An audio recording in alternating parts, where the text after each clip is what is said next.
আসসালামু আলাইকুম প্রিয় দর্শক, কেমন আছেন সকলে? আশা করি অনেক ভালো আছেন। সেটা হতে যাচ্ছে আপনাদের পার্ট 28 মেবি, হ্যাঁ পার্ট 28 ঠিক আছে। পার্ট 29 আমরা চলে যাব। জ্যাক ডোরসি, ইলন মাস্ক অধিগ্রহণ করার আগে ইস্তফা দিলেন টুইটার সহ-প্রতিষ্ঠাতা জ্যাক ডোরসি। যা আপনারা জানেন যে টুইটার নিয়ে অনেক ধরনের কথা চলছে, কে কিনবে, কে কতটুকু হবে, এই সমস্ত বিষয়গুলো নিয়ে। এটা নিয়ে অনেক ধরনের অনেক কিছু হয়ে গেছে already. And what has been kicked out from the clan of scout করতে হবে। Can you wait my friends to prove you are the 10 or being the scout করে দেখি আমি আগে কি বলছে তার। ও মাই গুডনেস, একদম টাউন হল পাশে রেখে দিচ্ছে এবং এখানে সব defender. So you have to know. আচ্ছা, এখানে আমার ছাত্র ক্রিংটা ওকে কিছুক্ষণ পরে দিচ্ছি, আমার 6 মিনিট পরে হয়ে যাক।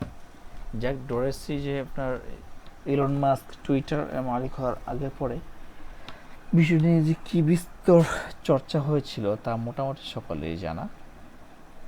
তবে প্ল্যাটফর্মটির মালিকানা বদলের 1 মাস পরেও আবারও এটিকে কেন্দ্র করে জোরদার খবর সামনে এলো।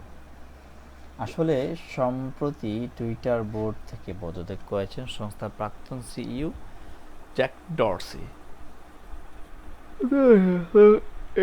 এর আগে মাইক্রো ব্লগিং সাইটটির সিইও হিসেবে পুনরায় তাকে যোগদানের গুজব শোনা গিয়েছিল। আর তবে সব জল্পনা কল্পনা অবসান ঘটিয়ে ডোরসি এবার স্পষ্টভাবে জানিয়ে দেন যে আর কখনোই কোম্পানির সিইও পদে ফিরে আসবেন না। প্রসঙ্গত উল্লেখ্য যে গত মাসে $44 বিলিয়ন মার্কিন ডলার, ভারতীয় মুদ্রা প্রায় 33,672 কোটি টাকা বিনিময়ে বিশ্বের জনপ্রিয় কিনে নেন টেসলা কর্ণধার ইলন মাস্ক। খবর গোটা বিশ্বের রীতিমতো শুরু করে পড়েছিল। আর সম্প্রতি ভুয়ায় কণ্ঠটি করে ইলন মাস্ক টুইটার অধিগ্রহণ থেকে এখনও ঝুলে আছেন। এর মধ্যে টুইটার পরিচালনা পর্ষদ আপনার ডিরেক্টর থেকে জ্যাকসে পুনরায় সরগরম টেক নিয়ে পুনরায় শুরু হয়েছে যে সে হঠাৎ করে কেন এটা ছেড়ে যাবে, কি কারণ থাকতে পারে, এর কারণ উদ্ঘাটন করা দরকার, এই ধরনের নানা প্রশ্নে তার এটা কি হয়েছে ভাইয়া ডার্ক ব্রেকার বুস্টল দিয়ে দিই, সমস্যা তো নাই, বুস্ট হতে থাকো। আচ্ছা, মাই গুডনেস, এটা বুস্ট হচ্ছে। আচ্ছা, ধন্যবাদ সবাইকে। আসসালাম।